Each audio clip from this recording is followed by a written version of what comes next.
Hello, everyone. Hello, hello, hello, hello. I hope you had a great week. My name is Janice, and I'll be your host this evening on Indie TV. Let's talk. Just want to make sure, give me just a minute. I'm always taking just a minute to just make sure everything is on here and everything is working and it's on live. And I just want to make sure that we're on, and I am not seeing it as of yet. So just give me a moment. Be patient. In the meantime, why don't you tell all your friends to sign in, sign in, sign in, sign in, sign in. We want you to share, share, share, share, and share. Okay, where are we at? Alrighty then. I think we're just about ready right now. Sorry for the little delay, but sometimes it's like that.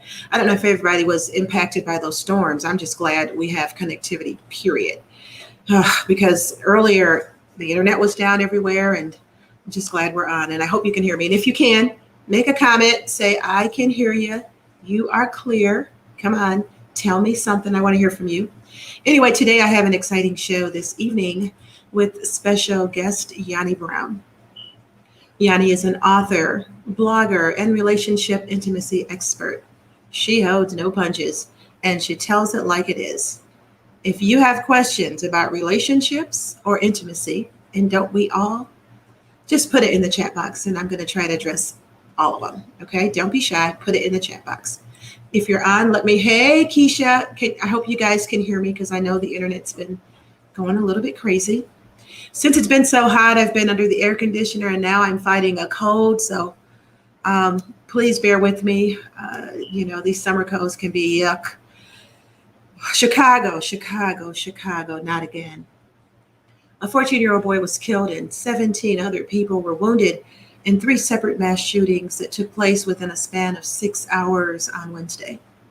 And since Friday, 23 have been shot and 3 fatally, according to police. Luckily for us, federal help is on the way. I know some people don't agree with that. I do. Federal help is in Chicago for the first weekend, aiding local police with a strike force in an effort to intercept illegal guns. As this is happening, Chicago's top cop hit the streets on the west side this morning. So he was on the west side. That's a hot spot. The west side, the south side, it's a hot spot. Even though Chicago's a hot spot, it's not just Chicago. Gun violence is escalating across the United States. The scripture for today I'm going to do a scripture on love. And the reason why I'm doing the scripture on love is because Yanni is here today. And, she told me something really interesting. She told me that her ministry, her work, the work that she does with relationships and intimacy, she told me that that's based on love, that's what it's birthed from. I thought that was phenomenal. So here's the scripture. It's from 1 Corinthians chapter 13, verses 4 through 5. And it says, love is patient, love is kind. It does not envy, it does not boast. It is not proud, it does not dishonor others. It is not self-seeking, it is not easily angered. It keeps no record of wrongs. Wow, and that's some kind of love. And I was with the scripture, okay, until that last part where it says it keeps no records of wrongs. I'm sorry. I'm a numbers person, and I shouldn't, I guess, but unfortunately I do keep records. In this scripture, as it reflects on love, how many of us really love each other like that? Selflessly like that? It seems to me that love is primarily not so much about feelings, nor is it mostly the words which describe them. I love you, I love you, I love you. But love is a verb. Love is an action. It's the choice to do or not to do in relationships. My special guest today said, again, and she's going to be on shortly after the news you can use, but she said her work was birthed out of love. And the Bible says anything birthed out of love is doing the right thing. So we know she's on the right track. We know she's doing her life work in her ministry. Here on Let's Talk, we encourage, uplift, and promote. Today, I want to play new music from Eric Kirk and True Worship of Chicago. Let me know if you can hear it. It's their debut single, and it's titled I'll Praise Him. When I think about how good God's been, I start praying. God is great and greatly to be praised. Yeah. He picked me up and turned me all around. And when I think of how good He's been personally in my life, I start like, I'll praise. Come on, say, God has been. Say, I'll praise. Yes, I will. Say, yes, I will. Come on, y'all, let's do this bridge real quick. Tell them I got the tomorrow will make me too late. God has been so good to me. He loosed my shackles and set me free. And for that, say, I'll praise Him. Say it again. Say, I will. All the praise. Now, do we have any witnesses in here that know without a shadow of a doubt? Say, I'll praise Him. Ooh, yeah. Yes, I'll praise Him. I am going to have that young man on my show. I asked him if he could be on and he can kind of talk about his project. This isn't his first project, so definitely want you to meet him. He's a young guy and he's making music for the Lord. It's probably not the traditional gospel that we're all used to, but it's gospel and it's spreading good news nonetheless. So we want to thank him for that. Thank you so much for sharing that. That's Eric Kirk and True Worship of Chicago. And now this segment is News You Can Use. The other week I started talking about Black excellence, and I want to highlight Black excellence every week. So this week for my Black excellent highlight is a young lady, a 12-year-old from New York. Grace Moore, a 12-year-old girl from New York, has made history as one of the youngest composers to join the New York City Philharmonic Orchestra. Moore, who is a 7th grade student at Poly Prep in Diker Heights, is also enrolled in the organization's Very Young Composers program. There, participants from the age of 8 are taught to create music. The composition that Moore created for the program made a world premiere in a live performance by the New York Philharmonic in October.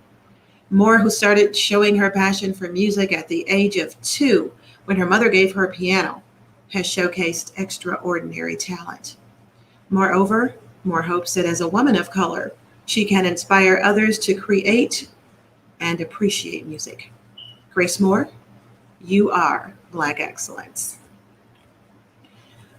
The daughter of Malcolm X, Ayasa Shabazz, will be the executive producer of a new television series in the works about the life of her father, Malcolm X. The series is reportedly in development with Sony Pictures Television TriStar. Stay tuned. I am so much looking forward to that. As a young person, I've read his autobiography a couple times, so I just want to see how she puts it on the big screen. This next story is kind of sad.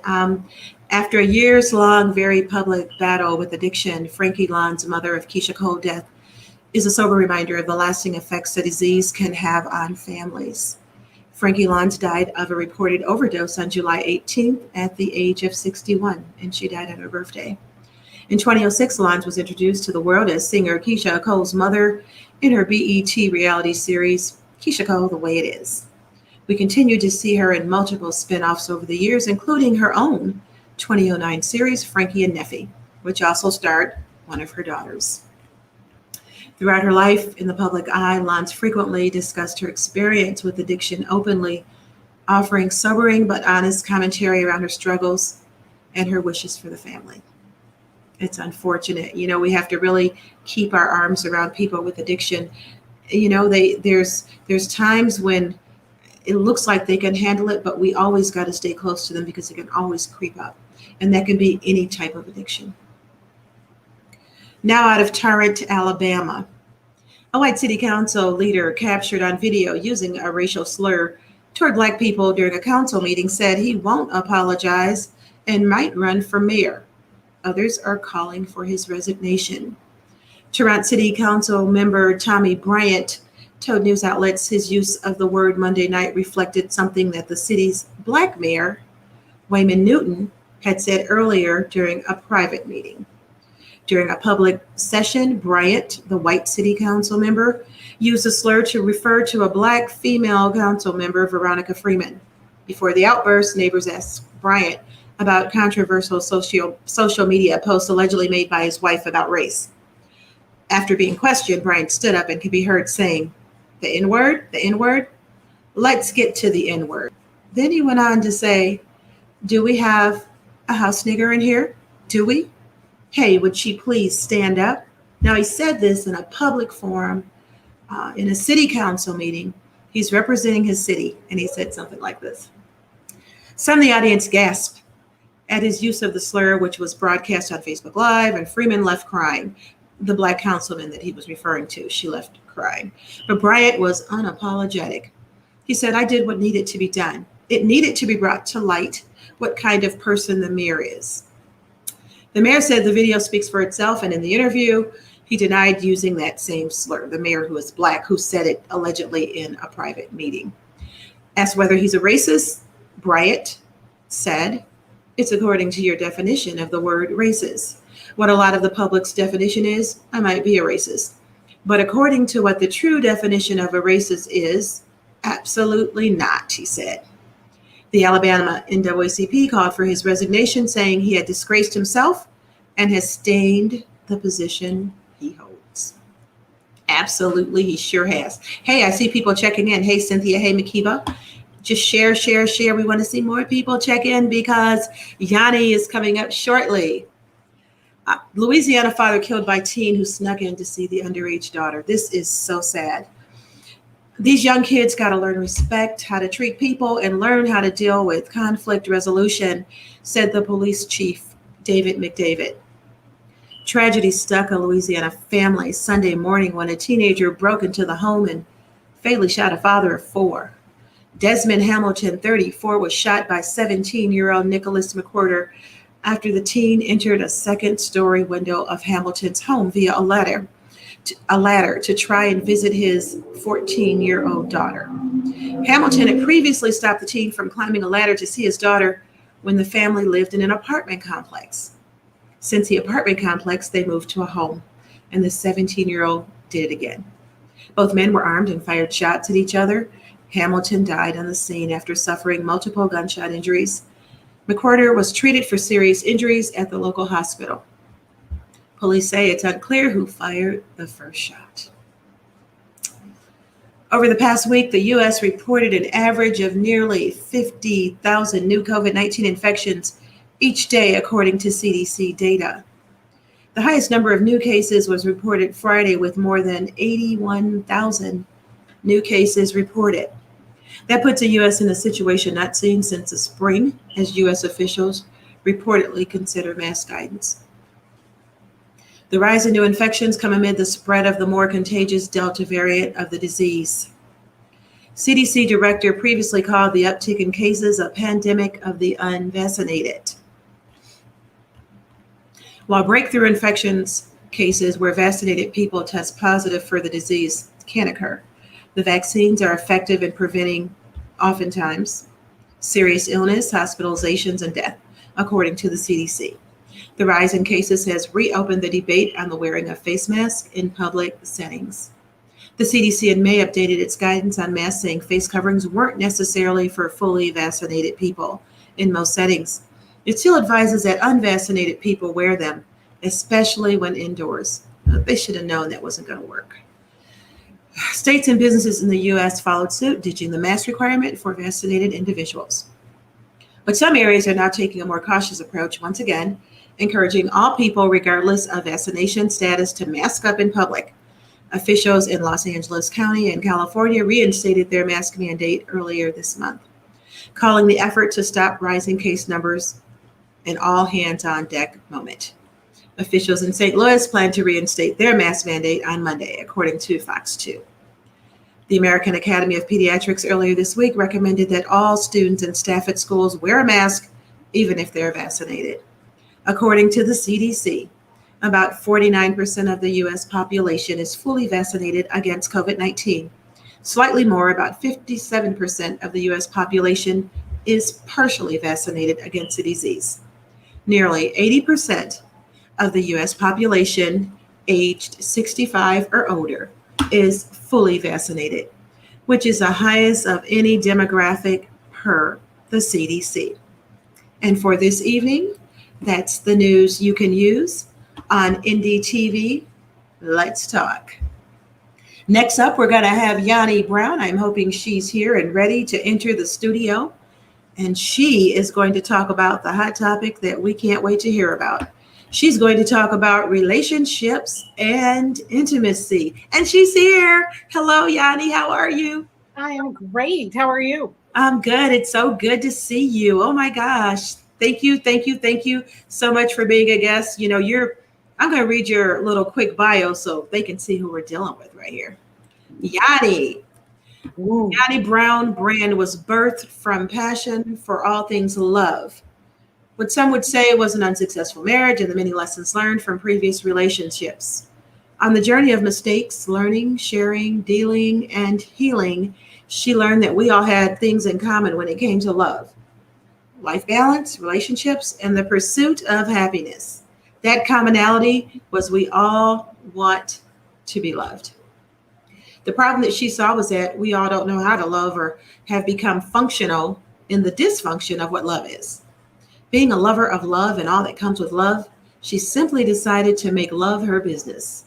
She infused her education at DePaul University and over 20 years experience in market research.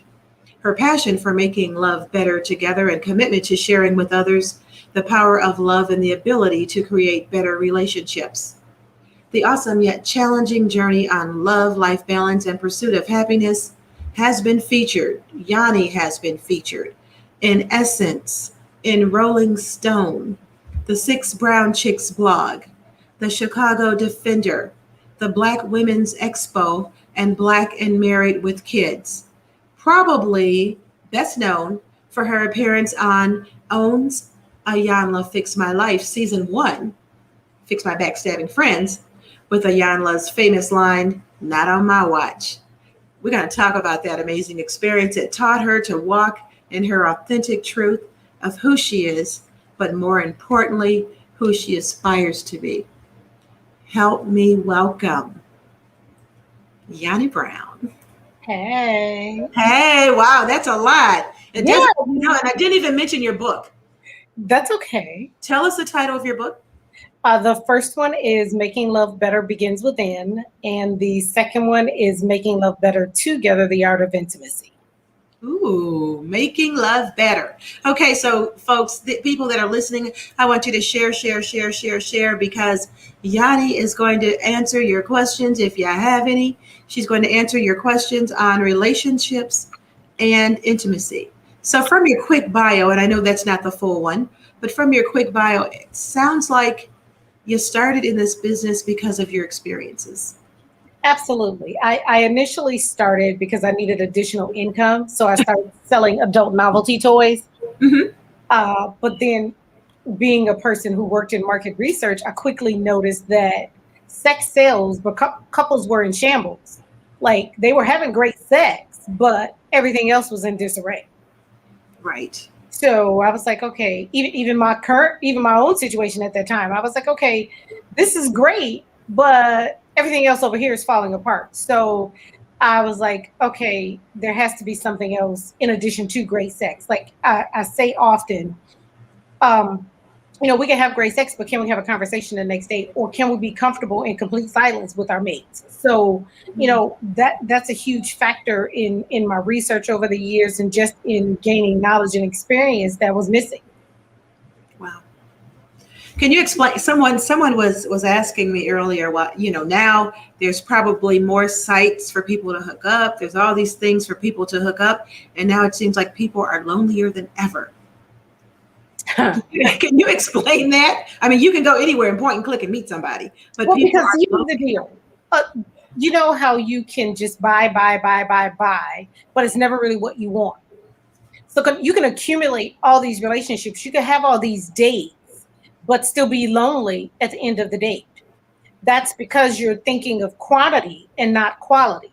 And a lot of us, we're so busy being lonely that we forgive, we just stop thinking about, well, what do I ultimately want? And am I willing to, just kind of say, you know what, let me stop all this nonsense and hold out for what I want? That requires us to be lonely. That requires us to reconnect with ourselves. That requires us to do some soul searching, some hole searching, some fragment put back together type things. And most of us aren't willing to do that work. So we keep dating to mask over. We keep dating to avoid the lonely. And then you look up and guess what you are? You're still lonely. You could have great sex with someone and think that it's absolutely amazing and wake up the next day and guess what? You're not in anything with that person. So, what are some ways to create intimacy in a relationship? Well, I mean, taking it back just to dating, Mm-hmm. intimacy starts at the beginning of the day and just kind of lasts throughout the day. It's foreplay for me. And when I say foreplay, I'm not speaking sexual foreplay. I'm thinking foreplay, just how we connect with each other intimately. And that can be a good morning, beautiful, or have a great day, or laying out your mate's tie and shirt or whatever. And it's like, I want to see you in that one today. Or, you take a picture of her posing in her underwear the night before and you send her a sexy pic saying you look absolutely amazing. That's intimacy. It doesn't just start with, oh, take off your clothes and we're getting ready to do it. No, intimacy is that connection that you have with your mate. You even have intimacy with your kids. But what it is ultimately is your connection that you have with people. And what it leads to from there is up to you. Now, when it starts with plating your food. Absolutely. And, I get a lot of flack from women because I'm a firm believer about fixing your man's plate. That I get, well, he can do it. Well, he could. He could. But what I tell women is there is nothing. You can bring back any tradition you want, but they're traditions for a reason. There's nothing like coming home to something that was created, made, and served by your woman. That is unmatched. And any man will tell you it is unmatched. And it's that love that I talk about all the time that you're serving and you're sharing. Now, if it's not in you, then it probably wouldn't have the same meaning. Mm-hmm. But when you love your man and love your woman and you want the absolute best for them, fixing your plate is just something that you can do to express that love and intimacy. That's interesting. Okay. Because a lot of women kind of push back on fixing the plate because, to your point, they feel like he can do it. What's he doing for me? Why am I doing this? And he's able-bodied. Can we talk about that for a minute? Yeah, we can. Because when we talk about love, I always say love is the gift. And when you give someone a gift, you don't get to dictate how the gift is taken. Do you understand what I mean? Like, mm-hmm. You don't get to tell people what to do with the gift that you've given them. It's no longer yours. Right. And that's kind of how love is to me. It's like you can share. I think about my exes. They know that they were loved. Mm-hmm. Undoubtable. They know, okay, I was absolutely loved. But it was once I gave it to them, it wasn't up to me what they did with it. Good point. Good point. How can a woman or a man, how can you build more intimacy with your partner? Dating, getting to know each other, discovering different ways. Yeah, absolutely. Because here's the thing. In the beginning stages of dating, you're dating their representative. You're dating the person that they want to present to you, right, which is their best foot forward. Okay, right. So fine. Once the honeymoon phase is over, you're kind of really getting to know each other. Now it's time to really get to know the person to see if this is someone you want to spend the rest of your life with. I say all the time, we rush to date, we rush to have sex, we rush to be in a relationship only to discover we don't really like the person that we're with. But that's because we didn't take the time to fully get to know them. What religion do you practice? What's your favorite foods? We just jumping right to the sex. And it's like, okay, but what about religion? And it's not even about how much money do you make, but what's your financial practices? Do you want more children? things like real key questions that you want to see if this is somebody you want to build something with. And I think a lot of times we miss that in the dating process. So we miss a lot because we're not in dating. To me, is the gathering of information. So data is derived from the word data. So you're dating to gather information to see if you want to go on the next date and the next date and the next date. So the question, do you want to marry me? That's not the first date. But as you're gathering information, you're discovering through the dating process if this is someone you want to even spend the rest of your life with. Good point. Boy, that's a good point. Communication. What we're not doing is we're not asking the right questions because we don't want to rock the boat. Do you think we're not even dating? I mean, a lot of people don't even date that much. They don't even go out. They don't. Let's go back, because African Americans, women of color, men of color, just people of color, we're not really taught to date. The men are taught to date. They're taught to get as much as they can, as often as they can. Women are taught you have a man or a boyfriend and that's that.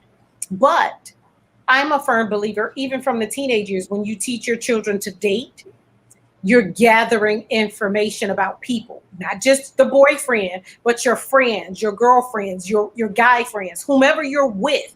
That's the process of getting to know people. That's why a lot of us don't have real friends either. Because we don't rush, we meet them wherever we are. I'm in a traumatic experience, so I'm going to gravitate to somebody else that's in a traumatic experience. And then once you're out of that traumatic experience, you all don't have anything in common anymore. So again, we're not asking the right questions, even in our friendships. What do you like? What commonalities do you have? Do you like to travel? Do you like to go horseback ride? Are you adventurous? Are you an introvert? Are you an extrovert? Like, these things are very key questions when you're talking about spending time with people. And as I'm getting older, I'm realizing my time is very valuable.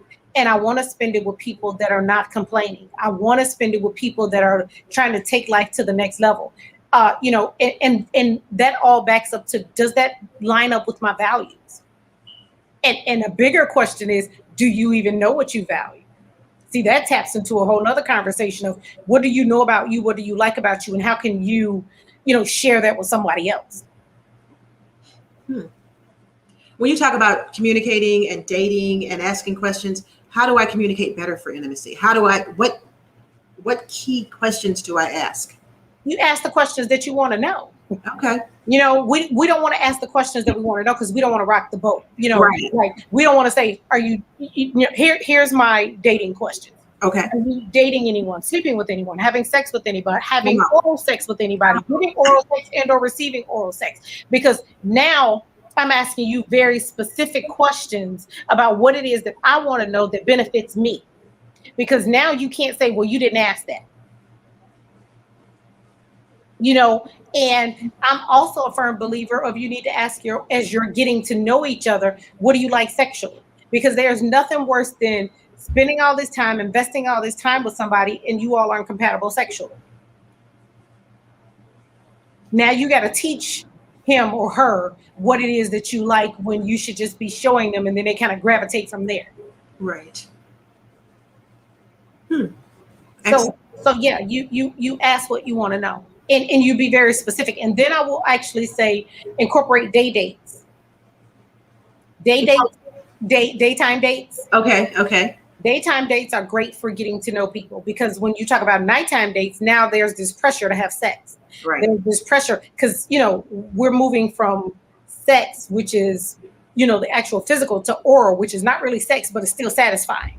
So to stay away from all that, not saying you can't do that during the day, because that's great too, but you're less likely to do that when it's a daytime situation. Plus, that also allows you to plan. See, a lot of us, will say, okay, well, take me on a date.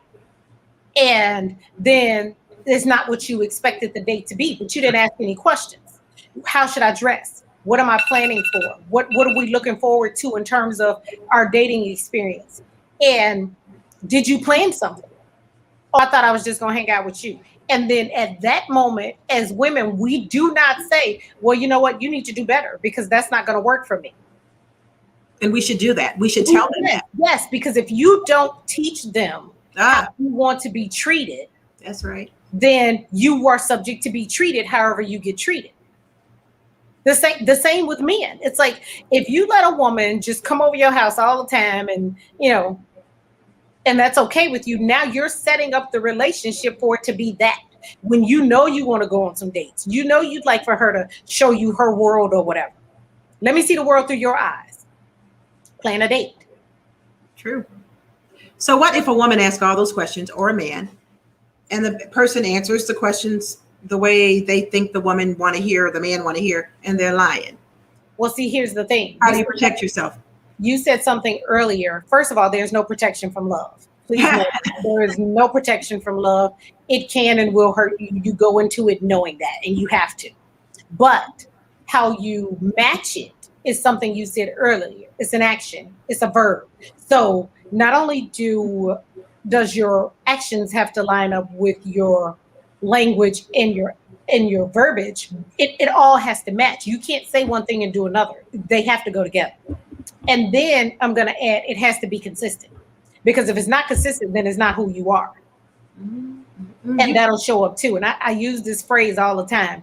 A person will show you and tell you how they love you or not, in the way that they tell you and show you how they love you or not.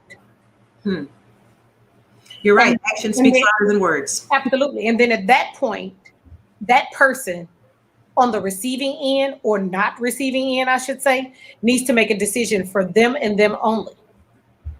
You can't make a decision for the both of y'all because the both of y'all ain't in the same space. You can only make a decision for you. Do you want to stay and live this in your life? Or do you want to just say, you know what, I'm good.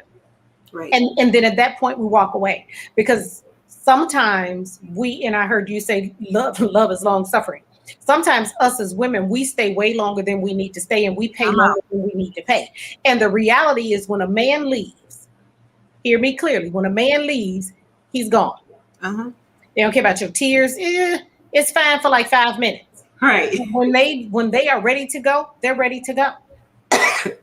But us as women, we gonna stay until the cow is dead and gone before we pack up and go. And the reality is, I'm learning more and more about self-preservation and what it means to fully love myself. And sometimes fully loving yourself means you can't stay here, wherever here is. Why do women stay so long, do you think? It's a combination of things. I invested time in this. I don't want another man to get what I've been grooming. I'm in it for the winning. I'm his ride or die. My mama stayed, my grandmama stayed. Yeah. It's so many reasons that we stay. I'm comfortable here. I know this crazy. If I get somebody else, I may not know that crazy. It's any number of reasons of why we stay. And it's not to any fault of our own that we stay. I'm not knocking the woman that stays. What I support and celebrate is the woman that decides for herself what's best for her, whatever that may be. And sometimes staying may be what's best for her.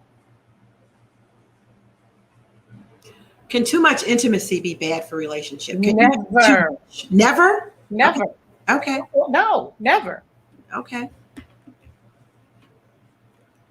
Because intimacy is determined by that couple or by that individual, or by, what it is you like to receive and what it is you like to give.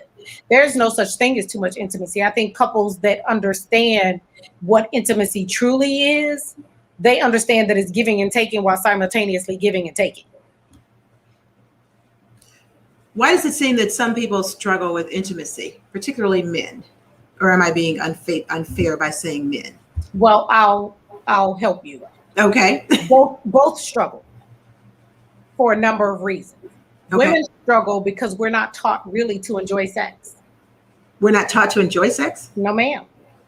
Not really. You think about it. Go back to the church. Oh, you nasty. That's true. Yeah. You're this, you're that, with the name calling because I like it this way, or I like to dress up this way. So there's that. And then we're not taught to understand the pleasure in an orgasm. It is absolutely wonderful, but we're not taught that. And then the men, they like the freak out there, but my wife, not always so much. Like you could be swinging from the chandeliers all the way up until you say I do. But for some men, as soon as they say I do, not my wife. But then they will go and cheat with that kind of woman. So that's what I mean by it's on both sides in terms of what intimacy is to that couple. And that's why you should have the conversation early about sexual pleasures. What do you like? And I'm gonna take it a step further and say, what's your kink? And it don't have nothing to do with being kinky, but what's your kink like? What's the things Right. that you like to do that you don't want to, tell anybody, or you don't want anybody to know that you like to do?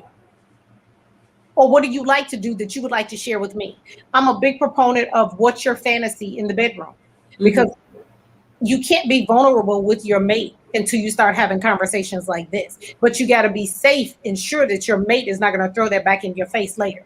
And I will add, stand on your ish, so that if it is thrown back in your face later, you are fully aware. Yeah, and Right. So I said it, I did it, I want to do it again. Either you do or you don't. But that goes back to us being comfortable with the level of intimacy that we have to offer. And most of us aren't comfortable. Do you know that maybe 2 out of 5 women don't know what their vaginas look like? don't know what it looked like, never took a picture. As in, don't look at it in the mirror, don't marvel at it, don't take a look at the lips spread. I agree. Yeah. So how can I be intimate if I can't tell you how to please me? Mm. If I don't know what it looks like? Or for that matter, they just go in and let Mr. do his business, so to speak. And that's sad, because they've never taken the time to actually physically see what pleasures me as a woman overall. Everybody know, you kiss the back of my neck, we go together.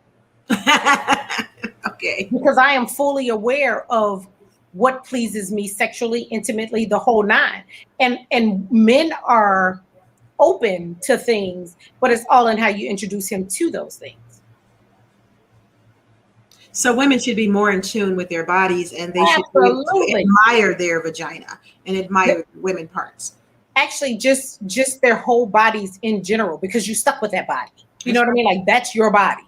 And you got to fall in love with it, lumps, rolls, flaws, and all. Because when you do that, then you attract a different type of man that is also going to fall in love with those lumps, rolls, flaws, and all. And you're less likely to say, baby, let's turn off the light. No, let's keep the lights on. You want to videotape? Whatever it is you think you might want to do, you're more open to that, because I love me. And I want you to fully love me too. But in order for you to fully love me, this is all of me. You good? And those aren't conversations that we're not really willing to have. We say we are until it's time to have them. That's true. That's true. I can't think of, matter of fact, I can hardly ever think of having a conversation as such. Mm-hmm. And that's unfortunate. Unfortunate. Can we discuss our medical history? That those things are important. You talking about getting with somebody, and let's just be honest, we're in our 40s, some of us, 50s, some of us. Let's talk about, how that plays a part in our intimacy and our sexual lives. Again, nobody wants to talk about that. He's on this type of medication, she's on that type of medication. All of that fluctuates with how wet she's going to get, how hard he's going to get. And again, not conversations that we're having for real. But how about let's put a twist on it? There's more to intimacy and sex than your penis and your vagina. There's a whole clitoris. There's a whole P-spot. All of these things we're not talking about, because it's like, oh, that's too taboo and we don't want to do that. But, there's so many different ways to enjoy each other. Do you actually delve into that with Absolutely. In my coaching sessions with couples, even in my coaching sessions with women, I've had some couples ask me, can I watch? I'm like, no, I'm not that kind of person. I'm not that kind of coach. But what I do want you all to do is I want you to connect with each other. And one of the things that I've coined as a making love better together thing is to do a scavenger hunt with each other. A scavenger hunt? What are you looking for? The spots that turns him and her. Oh, okay. Okay. So that's exactly what you look at. But it's a nonverbal scavenger hunt. And the only way you can say anything is through a moan. So if he's not in the right spot, or he's not in the right spot, then you kind of have to look around. But that's a great activity to get to share with your mate, instead of saying, well, can you do this? And can you do that? And you're not doing it right. That's no way to communicate your desires to your partner. But the scavenger hunt is a great, fun, creative way to play. I like that. The scavenger hunt. Yes. I like that a lot. Have you counseled married people at all? Yes. Do you see a lack of intimacy even with someone who's married? Absolutely. Contrary to what a lot of people believe, once couples get married, they have sex less. Yikes. You're right. The kids, the There, bills. there are so many, and it's an easy fix to that.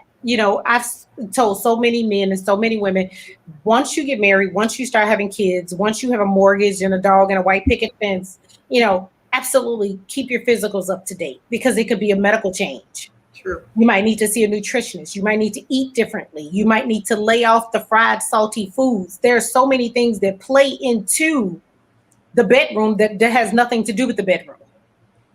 So I want you to go get healthy. I want you to go get checked out first. Once you get checked out, it's like, okay, everything is good. Okay, now I want you to pencil in your dating experiences. And what I tell couples is another coin of mine is put 12 things. I don't care if you got a box, a bag, create something cute. I don't care what you put it in. But he puts in 12 things that he wants to do for date night. He puts in 12 things that she wants to do for date night. Now you have 24 things. So if you go out once a month or twice a month, now you have something to last you a year. And the cool thing about it is both parties are involved. So say he pulls the date night activity, whatever he pulls, whether it's his thing or her thing, he has to plan it. Oh, that's cool. Okay. So now it's not just her planning the date nights, and it's not just him. And you're doing something that's going to take you out of your comfort zone. I like that. That's good. Yeah. Where do you typically give these sessions at? I mean, how would people get in touch with you to attend one of your sessions? Prior to COVID, we would initially meet on a day date, like at a Starbucks or some type of coffee shop, just so I can get to know the couple, know what the issues are.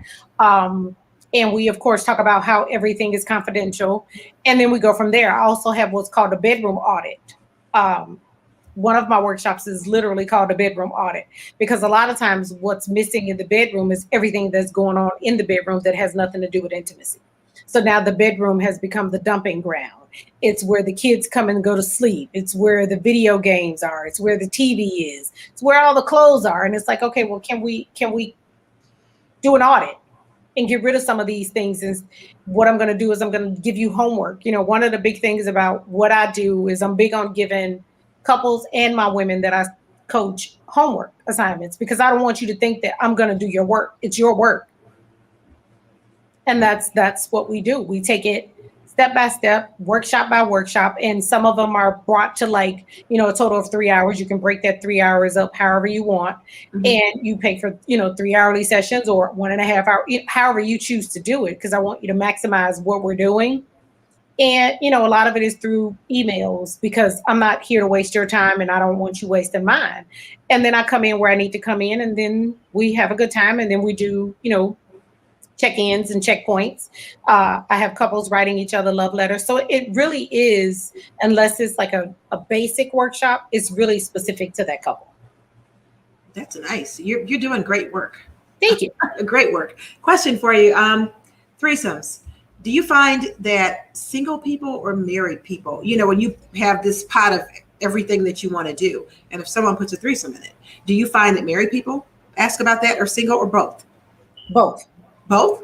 You mean ask about threesomes? Yeah. Yes. Threesomes are interesting. And because the first thing they think is the man thinks 2 women. Right. And then the woman's just kind of like stuck with that for the most part, because she doesn't want to have the conversation. Well, what if I want 2 men? Right. But that's a very freeing conversation. So now we got something to talk about. Well, you can't have 2 men. Well, if you can have 2 women, why can't I have 2 men? So now we're having a conversation. You know what I mean? Mm-hmm. So, and the last time someone asked me about a threesome, which is often, please know that it is often that I am asked about a threesome. I say you and your mate need to have a conversation about what that threesome means to you. You also need to ask specific questions. Is this person going to stay over all night? Is this person going to sleep in the same bed with us all night? Absolutely no friends, no cousins, no relatives, no nothing. No best friend, none of that. And then what's going to happen after the threesome? Or, is this going to be an ongoing thing? Are we both looking for a girlfriend or a boyfriend? Like, you got to have real conversations about what you're bringing into your bedroom. Because if you don't, now you're leaving too many doors. And I use the analogy of your relationship is like the foundation on a house. The further the stilts, the stronger the foundation. Right. But if you don't have that conversation about what our threesome means to us, let me repeat that. If you don't have the conversation about what this threesome means to us, you're leaving cracks in your foundation for somebody else to come in and take your pension, your 401k, your man, your woman, your whatever. That's true. That's true. So you gotta have a real conversation. And like I said, and you need to vet the person that you having the threesome with. Oh yeah, physically and everything else. Yeah, physically, health-wise. I need to see your medical report. Like it needs to be on the up and up. You can't just go to the club and pick somebody up. that's right. People do it, but it's not the smartest thing in the world. Now, what I will tell couples is if you're interested in a threesome, to see if you're really interested in the threesome, I suggest going to a swingers club so you can watch live. Yeah. So you can see if you can handle it. And if you can, then you go from there. So do you think in a couple, for couples, if both of them are in agreement, there's no limits to what they do? Just asking. Mm-hmm. Okay. Okay. Because there are some couples that don't have limitations. Okay. But then you create safe words for when stuff goes too far. And then you also have the conversation of when we're both tired of this, or one of us is tired of this, then we stop. You have to have those real conversations because anything that feels good can be addictive. It's true. So, you have to think about it. You got somebody doing this here, doing that there, doing this here, and it's like, whoo, it can be addictive. Okay, that's good. So we've been talking about the physical needs. Are there give me examples of non-physical that can create intimacy? Emotional needs. Intimacy is, we have 3 kids and you take the kids while I have a bubble bath. It's you take the kids while I go golfing with the fellas. It's you bring home dinner because I'm tired of cooking. It's the little things, the foreplay things that I was talking about earlier. Like I said, intimacy is not just about sex. It's about how you connect with each other, how you communicate. Babe, I'm tired tonight. Okay, well, how can I help? Oh, you know what I mean? Mm-hmm. Again, we have to be on the same page when we're talking about lifelong partnership. And even when we're not on the same page, can we make up? And can we be uncomfortable in this silence of not making up, but I know you're going to be all right tomorrow. There is no I'm leaving. No, you can go downstairs or on the couch or wherever the couch may be, but you got to have that the intimacy extends far beyond the sex. Why do you think some people, they fear affection? They don't want to hold hands. They don't want to show public affection. They don't want to do that. Why is that? It's not their love language. It's not their love language. It's not what they equate. What is love for them? For example, you have some men and women that aren't very affectionate at all. Doesn't mean that they don't love you. Doesn't mean that they won't move heaven and earth for you. It's just not their love language. And a lot of times we want to love people in our love language. Right.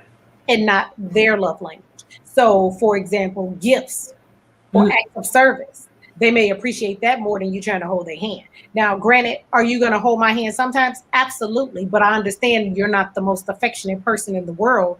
And I think as women, and men, we shouldn't try and make the other person be something that they're not.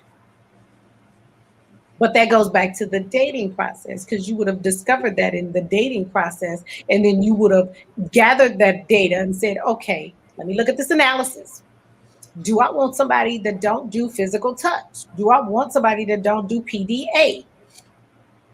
Well, he great at this or she's great at that. You got to weigh what that thing is versus what you're getting long term. I hear men and women have these lists of women and men that they want. She got to be this tall. She got to have a butt this, 36 this, and but you 5'2". Yeah. So your list has to be realistic with how you want to be treated. Now, I hear women all the time, well, I want him to make 6 figures. Okay, but if you want him to make 6 figures and there's nothing wrong with that, what kind of time will he have for you That's right. to help you along with your physical touch? Because he got to go to work. That's true. So yeah, you again having real conversations though. What do you think a man need or want in a relationship?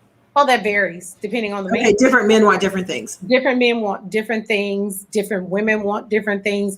And I'm going to add, they want different things at different stages in their life. What you wanted in your 20s, you don't want in your 30s. What you wanted in your 30s, you don't want in your 40s. It just depends on time, what you've been through, who you've been through it with. Like there's an older group of people, men and women, that find it difficult to cohabitate. Why? Because they've lived alone for so long that I like company, but I don't want nobody to live with me 24 hours a day, 7 days a week, 365 days a year. So now you see what's really popular where they have the houses that connect. Yeah.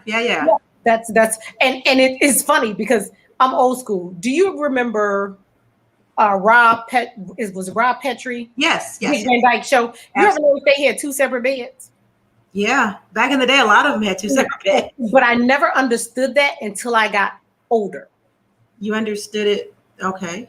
They had a kid, so they got one of those beds at some point. Right. But somebody was too hot, somebody was too cold, somebody snored, somebody, you know what I mean? And it's like, if it's going to affect my rest, again, it goes back to, yes, that part, Raj, men want food, pat on the back. But that's the truth. That's the truth. And I'll add, and they want to fix whatever's wrong. Men are not complicated. We make things complicated by adding all these extra nouns and adjectives into something that they may say. But they're not complicated. And I'll add, they tell you everything that they want and need in the dating process. Women just don't hear what they're saying. They hear what they want to hear. I agree with that. Yeah. What do you think women want? If you were to, and I know all women want different things, it's different women, but if you were to kind of summarize it and say a few things that you think women want security. There you go. That's what I would agree with that security is an umbrella for, I want to know that you got my front, my back, my sides, and my middles, whatever that means. And then they can go with pretty much anything else. But I need to know that you got me. And if you ain't got me, you're going to fix it so that I'm got. That's right. That's right. No doubt. Yeah. So I want you to tell the audience, how do they get in touch with you? Tell them what your website is, because you're giving us so many good nuggets. I'd love to go to one of your workshops, and I'm sure many people would too, because you're just giving some great nuggets. You gave some. I was kind of taking notes as you were talking. So tell us how we can get in touch with you. Oh, here it is. www.yannibrown.com. Correct. And I am adding more toys to my website because even though I offer, which is something else that I do, another service. Oh, toys, okay. I'll have what's called a toy consultation because some people want to introduce toys into their relationship, but they don't know how. So we walk through what would work, what wouldn't work based on what they like sexually. And then I would recommend several options for them to purchase. Oh, that's cool. Is that like the candy, whatever, those toys? No, ma'am. Oh. I have my own. Well, sorry. No, ma'am. Okay. No, this is Making Love Better Together's toys. Okay. And I specialize in couples play. Something that they can do together. Yeah. Together. Mm-hmm. I'd like to know about those toys. You have a site for that, for the toys? Yes, it's YanniBrown.com. It's on there too. All of it's on there. So I'm working on, it's not published yet, but I've still adding stuff, and I'm separating it by his, hers, and ours. Because there's some stuff for him too. That's good. I know. But again, it's about what we open to. That's right. Okay, so you recently, and this is If you don't want to talk about it, fine. But you recently impressed me so much because I was thinking about doing something very similar. You recently just packed up, got up, went on faith, and made a move. I did. How did you decide to do that? I'm just curious. You know, funny. So oddly, I've never been one to lie. So quickly, I was a chauffeur because I believe in tying everything to the Making Love Better Together brand. Mhm. So I got my chauffeur's license with the hope that I would take couples on like crawls. Like Brian has the wine crawl. I wanted to do a date night crawl where we literally go from restaurant to restaurant. So you have like your appetizer, your main course, your dessert, your coffee, your wine, that kind of thing. So COVID happened, shut down everything. And then I was like, okay, what's happening here? And then my lease was up. So literally it was like June, July, I was asked to quit my job in June. My lease was up in end of July. Ooh. And I was like, I need to go. I need to go. If I don't go, I'll never say that I went. I don't know what's ahead of me. I just know that I need to go. And I remember God telling me when I moved out of my last apartment before I moved into the one that I had before I moved here. Mm-hmm. He said, I told you, he was so clear. I told you to give away everything that was connected to somebody else. Oh, did you? When I look back, I had stuff from previous relationships, previous friendships, previous things that no longer served me. And God had told me before, I told you to get rid of it. But I slid some stuff into the new space. Right. And with this one, he was very direct. He said, I said, oh, because you can't take none of this with you. And literally, I was going to take my little savings and I was going to go to Atlanta because that's where I think the money resides. Right, Atlanta. That's where I think I would thrive with this type of business. And my friends were like, you're crazy as hell. Really? Okay. Well, you don't have a job. Because I was going to stay in an Airbnb. You don't have a job. You don't have an apartment. You can't get an apartment because you don't have a job. Right. So how is this going? And you can't fight. Because if somebody rush up on me, what right. I'm just going to swing. Right. So they were like, no, what we think you should do is you should come here. You can stay with one of us until you get on your feet. Wow. And if you decide you want to go, then you can go after you get on your feet. So literally, I packed up my car. The other stuff that I had, I put in my best friend's storage. And I packed my car with my clothes and my plants. And that was all I took. And you like it? And how do you like it? Well, here's the thing. I love my space. Oh, good. I love when I get up in the morning, I go outside, I sit on my patio and I have my coffee. The birds are chirping. What it did was it slowed me down enough to show me what matters and what doesn't. Wow. It was the slowdown that I didn't know that I needed. It made me refocus. It made me rethink that this isn't a brand or a business that you just give away. You need to make money and you need to figure out how to do that. Right. And so the prayer was like shifting a little bit to partner me and pair me with people that can excel this business to the next level, take the brand to the next level. How do you want to do this? How do you want to do that? And slowly but surely, it's the hardest work I've ever done. Like my daytime job. Listen, I went from a 17-year cushy job with market research to now manual labor. But it's teaching me some things about myself again, that you're stronger than you thought. And that's how God does things. It's like, I can show you better than I can tell you. That's right. So, am I scared? Absolutely. Do I think that, I didn't come to North Carolina to live this life? Absolutely. And, do I struggle with going to bed every night alone when I know God needs to be blessing me with a man? Yes, I do. All those things. Mm-hmm. But I also know in due season. That's right. Because what I know for sure is when you pray for a thing, you have to allow God to move the things in and out of your life so that he can give you what it is that you asked for. And it's on his timing, not yours. It's on his timing, not yours. And you have to be obedient to the things that you asked for. I am so happy for you. You're about to blow up. So when you blow up even more, because you're blowing up already, you got to come back on here. Oh my God, so many nuggets. And when you give your next seminar, whatever you give, if it's virtual, please let us know. Let me know. I'll announce it on here because the nuggets that you gave us, I mean, a lot of people probably never even thought it's very simple though, but they probably never thought of it. Yeah. And let me just add this to the ladies that are tuning in. You are more than what lies between your thighs, but there's so much power in between your thighs. Mm. And if you own that, then you speak differently, you walk differently, you talk differently, you receive differently.